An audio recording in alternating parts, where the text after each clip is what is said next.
Alam mo yan, chismosa, intrigera. Kung totoo yung sinasabi mo, ngalanan mo. Sinasabi niya, alam daw niya na tinutukan pa. Sino ang tumutok? Sino ang nanakot? If you know that, you expose it. Hindi po pwede ang mga intriga para mademanda na natin, mapigilan natin. Hindi po, alam mo itong si Amy, napakabalat kayo talaga nito. Bulahin mo, lelang mo, Amy. Identify them para hindi matuloy ang mga binabalak nila. At saka, huwag mo kayong maniwala dyan, si Duquesa babaliktad. I have it on authority and personal knowledge na si Duquesa ay nasa mabuting kamay at hindi ho babaliktad. Maganda yan. Ang problema ganito, no? Makalanggalang na dito sa mga senador na ito, mga tinatawag na malalaking opisyalis ng gobyerno. Dapat, walang galang na sa inyo, nung ikinulong, inaresto si Presidente Duterte, nung pa nagkibuan na kayo, nagpuntahan sana kayo lahat doon. Doon sa Villamor. Mga senador, mga kongresista, hindi po pwede yan. Labag sa batas yung ginagawa ninyo. Eh kung nandun ba kayo lahat, sa tingin nyo ba itutuloy ang pag-aresto kay Presidente Duterte? Eh ang problema, puro kayo natakot eh. Tumahimik kayo. Karamihan sa inyo tumahimik. Ngayon lang kayo nagsasalita.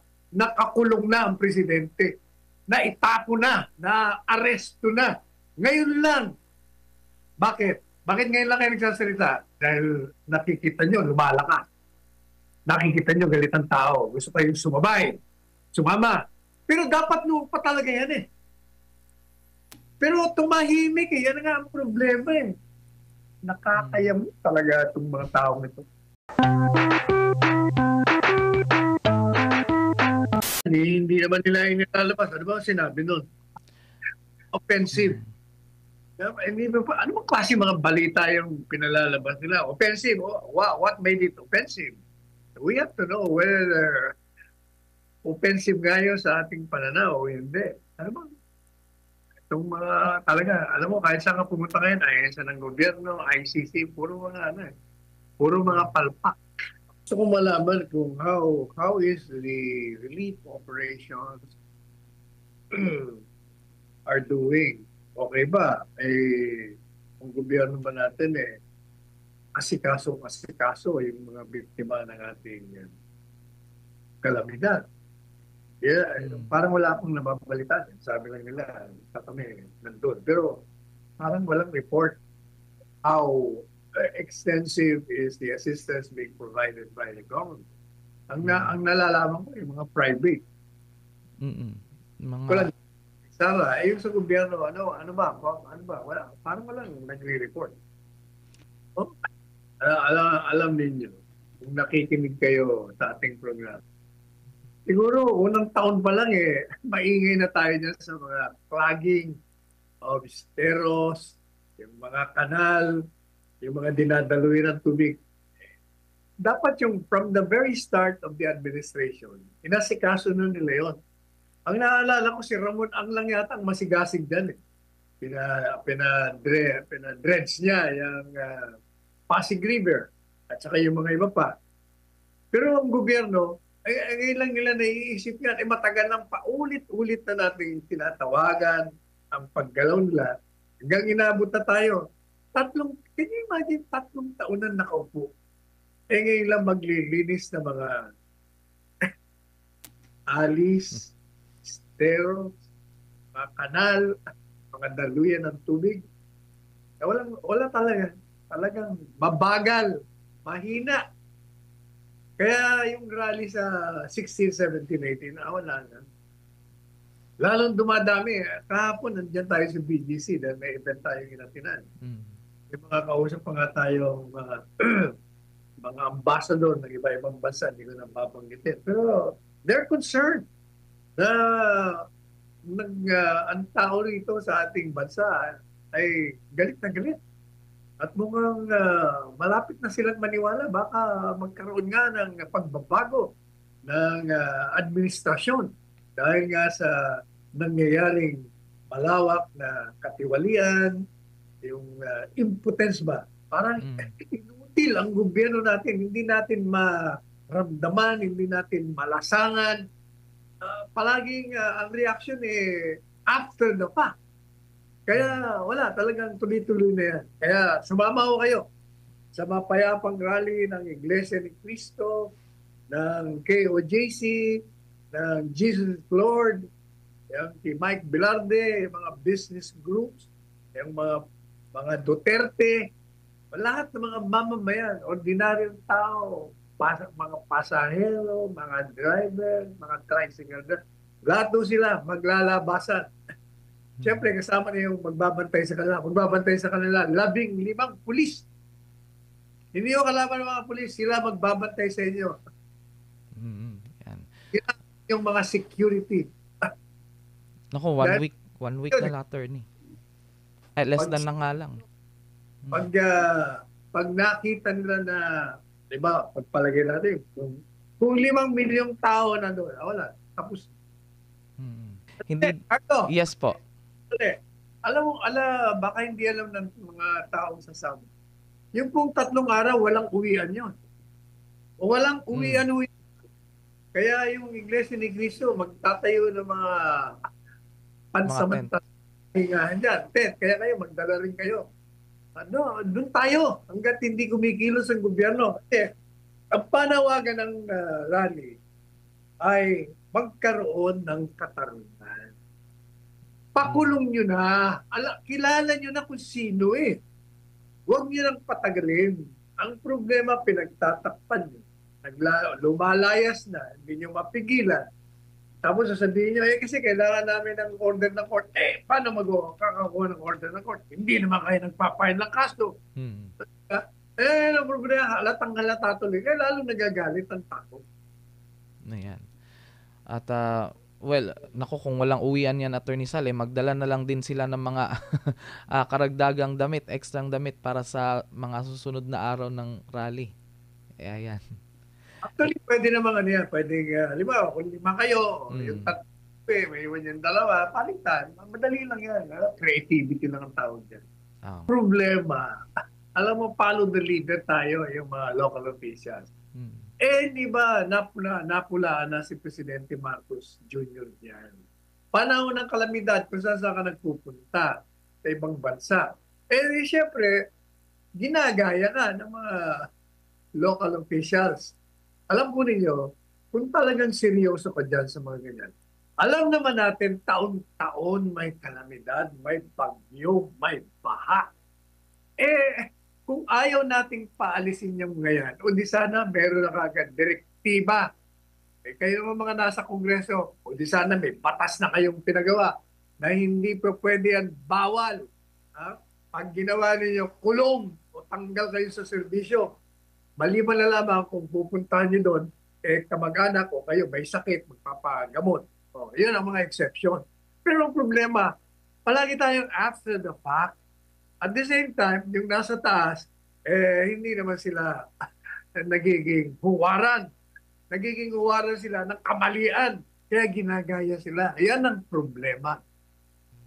Maganda yan. Ang problema ganito, no? Magalanggalang na dito sa mga senador na ito, mga tinatawag na malalaking opisyalis ng gobyerno. Dapat walang galang na sa inyo, nung ikinulong, inaresto si Presidente Duterte, nung pa nagkibuan na kayo, nagpuntahan sana kayo lahat doon. Doon sa Villamor. Mga senador, mga kongresista, hindi po pwede yan. Labag sa batas yung ginagawa ninyo. Kung nandun ba kayo lahat, sa tingin nyo ba, itutuloy ang pag-aresto kay Presidente Duterte? Ang problema, puro kayo natakot eh. Tumahimik kayo. Karamihan sa inyo tumahimik. Ngayon lang kayo nagsasalita. Nakakulong na ang presidente. Naitapo na. Na-aresto na. Ngayon lang. Bakit? Bakit ngayon lang kayo nagsasalita? Dahil nakikita nyo, lumalakas. nakikita nyo galit ang tao. Gusto kayong sumama. Pero dapat noon pa talaga yan eh. Pero tumahimik eh. Yan nga ang problema eh. Nakakayam talaga itong mga taong ito. Kaya nga po, Attorney Sal, dapat pa nga ay nauna sila before yung sumabog din yung galit ng taong bayan sa ginagawa ng pamahalaan. Paging example. Tignan mo yan, si Amy Marcos na yan. Hindi naman siya nagpunta ron. Tumahimik siya nung panahon ng pag-aaresto. Sinong senador nagpunta ron? Isa lang, si Bongo. Bongo lang ang nagpunta ron. Ha? Hindi pa nila pinapasok, senador yon. Yung vice presidente, hindi rin nila pinapasok. Tapos sasabihin, baka may diktadorya. Ano pa man tawag mo doon? Hindi lang baka. Diktadorya na yon. Pag ikaw ay lumabag sa saligang batas at pinahihiran mo ang sarili mong interes, diktadorya na yun. Pero ang problema, ngayon lang kayo nag-iimikan eh. Ngayon, may hamon ako sa inyo. Kung matapat ang inyong mga pagtatanggol kay Presidente Duterte at ang inyong mga damdamin na proteksyonan ang sovereignty o kasarilan ng bansa, ang hamon ko sa inyo, kayong mga nagsasalita ngayon, sumama kayo sa rally sa November 16. Gusto kong makita ang mga katawan nyo ron. Pagsama-sama tayo doon. Huwag kayong matakot. Ipamanindigan kayo. Saka ako maniniwala sa inyo. Ayan.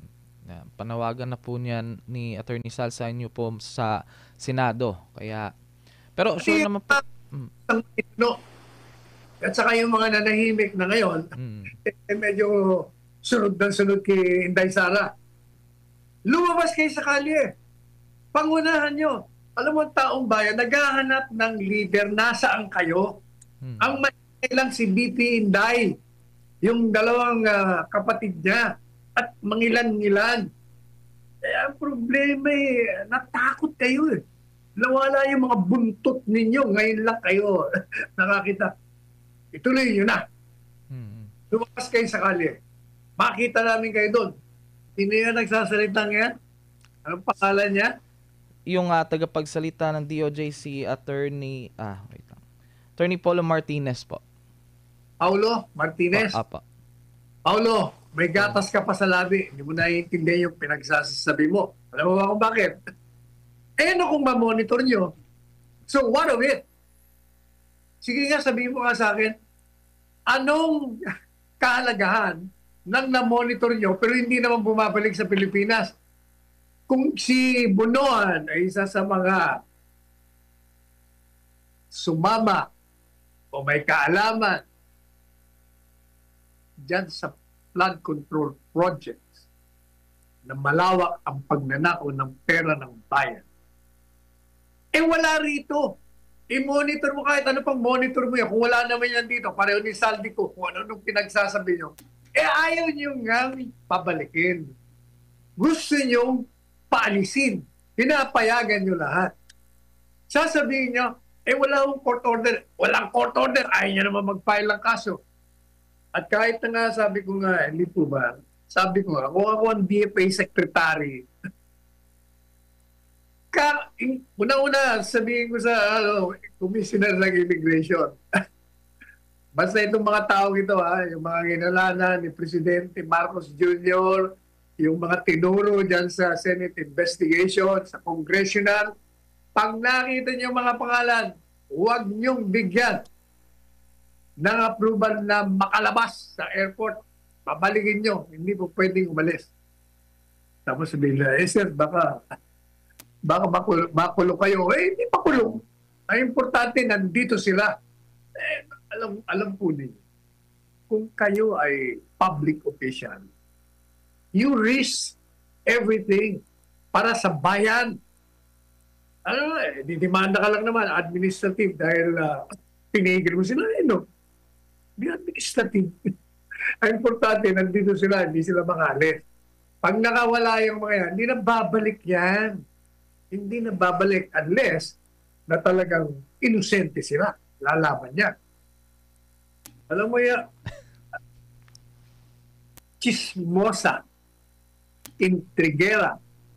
Kung totoo yung sinasabi mo, ngalanan mo. Sinasabi niya, alam daw niya na tinutukan pa. Sino ang tumutok? Sino ang nanakot? If you know that, you expose it. Hindi po pwede ang mga intriga para mademanda na natin, mapigilan natin. Hindi po, alam mo itong si Amy, napakabalat kayo talaga nito. Bulahin mo, lelang mo, Amy. Identify them para hindi matuloy ang mga binabalak nila. At saka, huwag mo kayong maniwala dyan, si Duquesa babaliktad. I have it on authority and personal knowledge na si Duquesa ay nasa mabuting kamay at hindi ho babaliktad. Matino talaga ang mga kaalyado ni FPRRD nung panahon niya. Hindi kasi bangag si FPRRD. Ito naman po from Joman Lincoln. Wag lang sana kurakutin ng mga tulong sa atin ng ating mga or ng atin galing sa ibang mga bansa. Sana nakakarating ito sa dapat na matulungan. Yan. Ito naman po, attorney from Eli Camara. If meron mang arrest warrant si Bato from ICC, dapat wag masyadong pakampante dahil pwedeng-pwede nila gawin yan kay Bato. Nagawa nga nila kay Tatay Digong, kay Bato pa kaya. Naghihintay lang yan sila ng pagkakataon na ma-corner si Bato. Yang si Remulla isa yung kriminal na nakabihis lang ng baro. Balikan natin yung kasong yan. Alam, yung abogado niya, nagbigay din ng payag. Sabi niya, yung sinasabi nilang batas, di ba may batas na pwede ka mag-extradite, pwede mo i-surrender. Sabi niya, hindi naman po pwede patupad yun eh. Kasi wala pang rules and regulations. Sus, Mariosep, ikaw naman, isa ka pa. Anong pag may batas, kaya kahit na walang rules and regulation, pwedeng ipatupad yan. Pero sabi ko nga, hindi pinag-uusapan yung batas na yun eh. Hindi pinag-uusapan whether the government has the authority to surrender or not. Ang pinag-uusapan yung jurisdiction.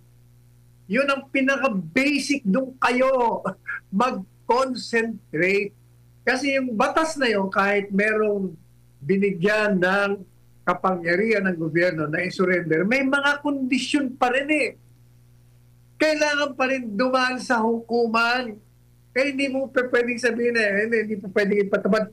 Pinatupad na nga nila eh. Ano bang hindi? Illegal nga. Kasi nga walang jurisdiction.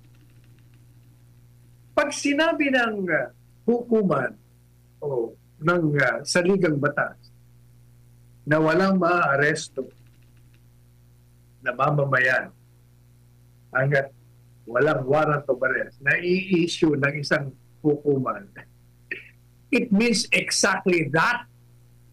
Walang ibang interpretasyon, napakaliwanag niya. Kailangan dumaan ka talaga sa hukuman. At gaya ng pinaliwanag ni Attorney Paulo, yung foreign court na yan, kahit na nga may jurisdiction, di ba, merong treaty, merong pwede, pwede sila rito sa atin. Kahit na, hindi pa rin ito pwede.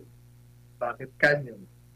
Sapagkat, pag ang pinag-usapan na ang soberentiya ng bansa, hindi uubra sila. Kasi, pag pinabayaan mo yung makapasok, para pag sinasabi mo sa kanila, sige, pasok na kayo. Wala kaming kakayahan eh. Hindi namin kaya ito. Sakupin nyo na kami. Bibigyan lang namin itong mamamayan. Yun eh, yung pinakabuod. Hindi kayo pwedeng makialam sa amin. Kasi nga, malaya kami. We are an independent nation. We have our own legal system. We have our own government. We are supreme. You cannot intrude. Yun ang pinaka-basic. Ang problema, itong pamahalaan natin, ang siya mismo na lumabag, kaya nga nagagalit ang taong bayan eh. Pinagkanulo nila ang isang mamamayan. Bumaliktad sila sa kanilang mga tungkulin dahil lang gusto nilang manatili manatili sa kapangyarihan. Yan ang diyan kayo mag-focus. Illegal. Kahit anong tingin nyo, sa lahat ng bahagi, illegal. Unconstitutional. It's against sovereignty. Kaya sa 16, 17, 18, sumama ho kayo. Pagsigawan na rin, hindi po pwede yung gawin yan, yung ginawa nyo kay Duterte, hindi nyo po pwedeng ulitin yung kibato. Kung hindi, maghahalo ang balat sa tinalupan.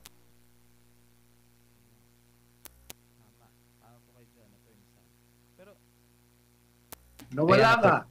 Ayan, hello.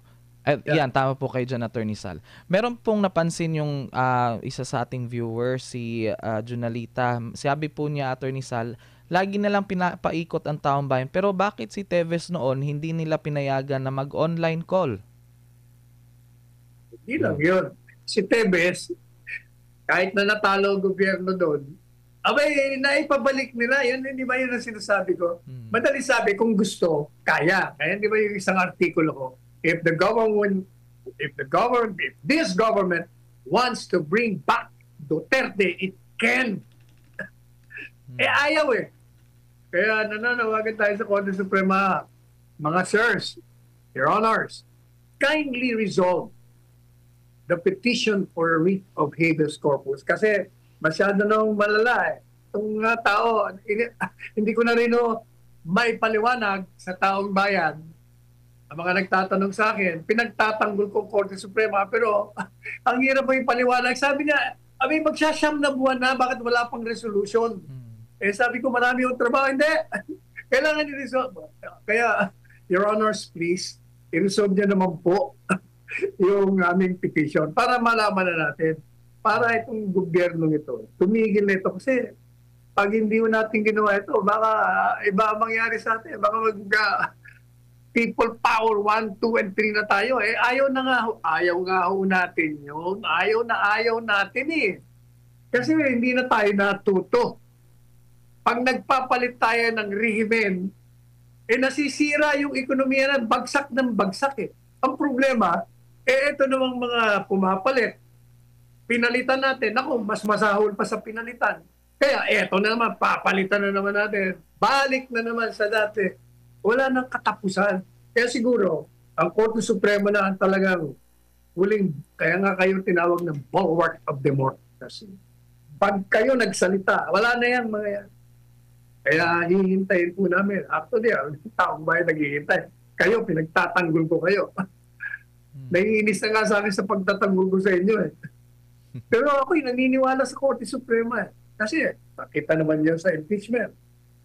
Nagsalita sila. Yun din ang inaantay namin dito sa habeas corpus petition. Magsasalita rin sila. I-resolve na nila. Yan. Kailangan lang talaga nilang pag-isipan ng kanilang gagawin na hakbang din. Kaugnay sa gagawin or sa isyong yan, Attorney Sal. From Beb Cuyno, wala na magagawa sa mga okay lang daw na mag-bend the law. Well, ang ginagawa kasi nila, breaking the law mismo. Dapat kung sino naglagay sa mga yan, tanggalin na. Dahil ginagawa lang silang tuta ng mga alipores niya. Walang presidente ang Pilipinas, madami lang feeling presidente at lumalabag sa batas. Sino ba naglagay sa kanila? Kundi ang taong bayan sa pamamagitan ng eleksyon. Sino tatanggalin nyo ngayon? Hindi ganun kasimple yun. Kaya nga, hindi ba, pinapanukala ko. Baguhin na natin ng buong sistema, mag-revolutionaryong gobyerno muna tayo.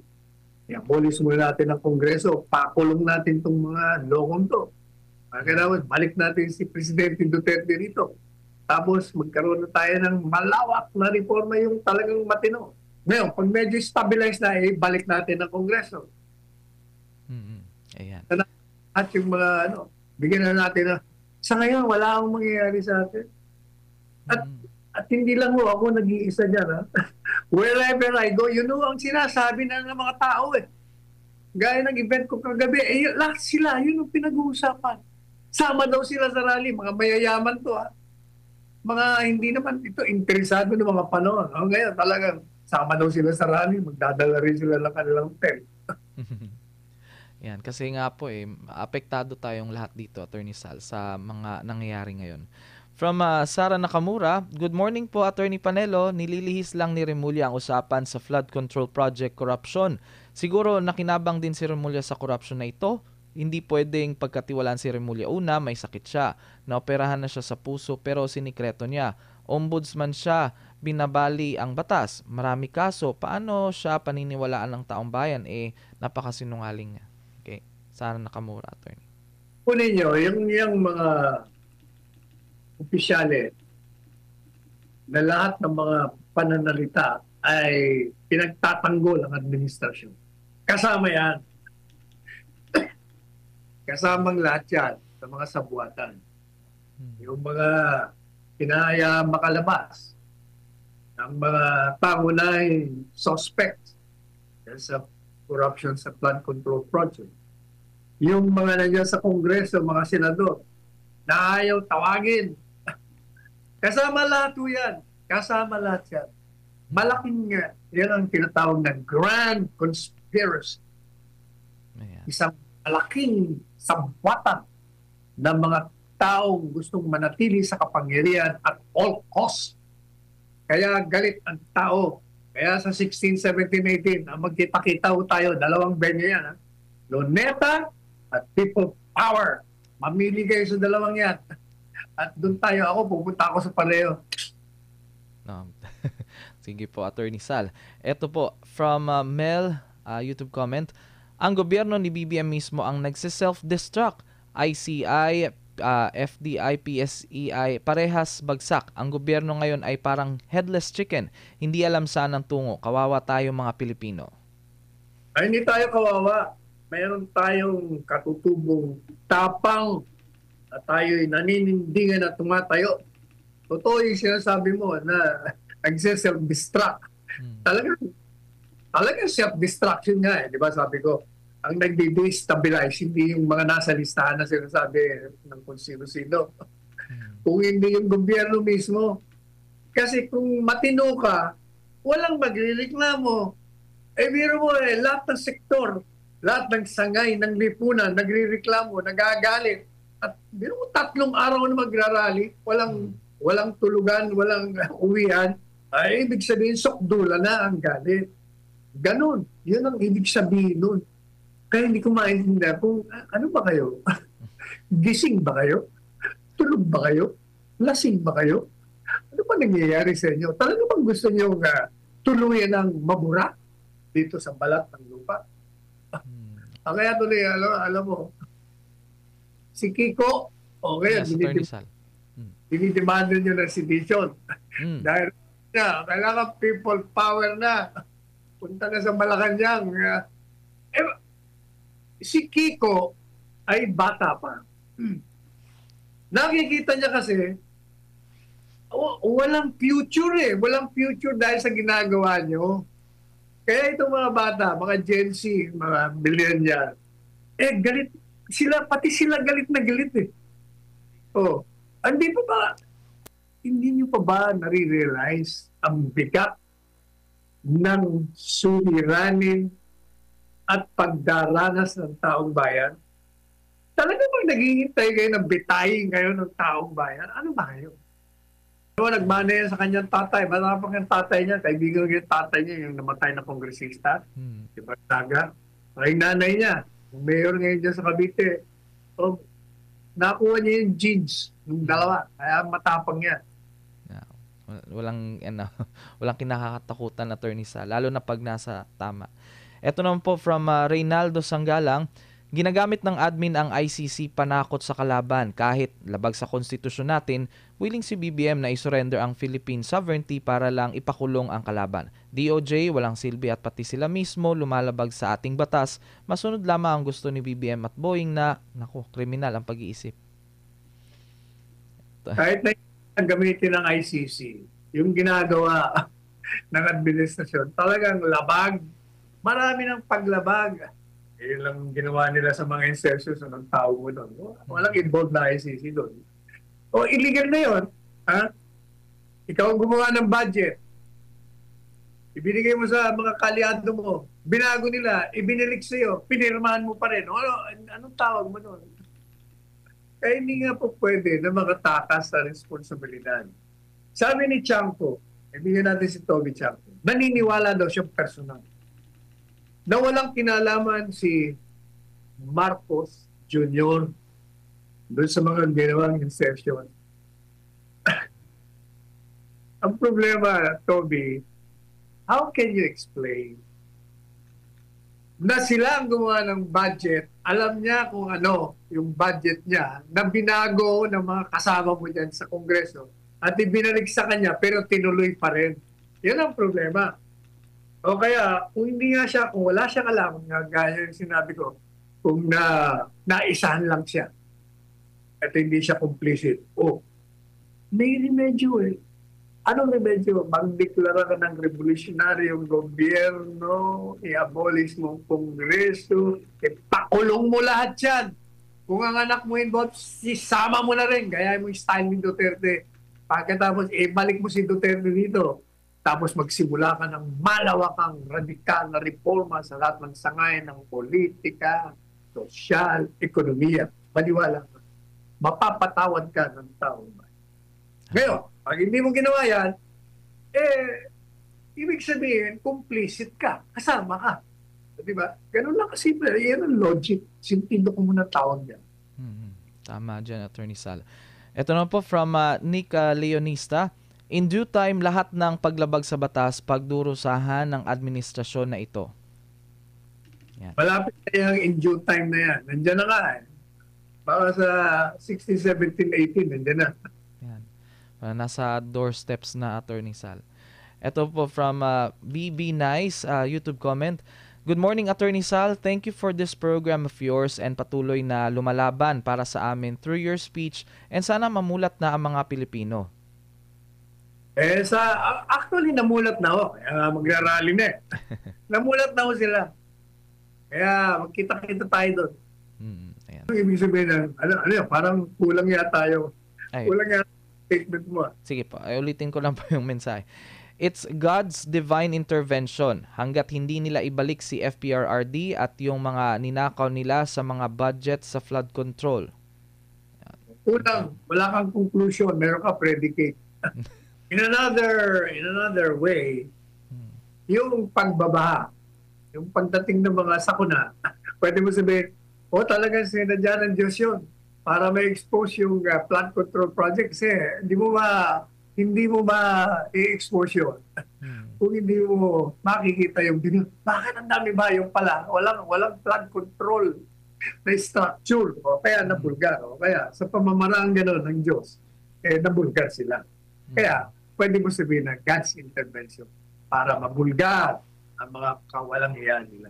Kasi ko kahapon, pagpunta ko dun sa mula rito sa Quezon City, papuntang BGC, Sus Maria Jose, 2 oras, kahit anong piliin mong daan, talagang traffic. Ibig sabihin, ang mga tao nagpupuntahan sa mga malls, namimili, kung ano-ano. Naglabasan lang ng tao. Araw-araw na yan, hanggang Christmas na yan. Punta ka sa mall. Kahit yung araw, punong-puno. Tapos, pumunta ako sa SM ng isang araw, Sus Maria Jose, pangapa ng pila para magbayad ka lang ng mga binili mo. Ganon, na festive atmosphere. Kahit na may problema tayo, alam mo, mga Pilipino talagang mahusay din Kahit na naghihirap, nandiyan pa rin ang pagsasaya ng ating mga kababayan. Mabuting ugali ng Pilipino.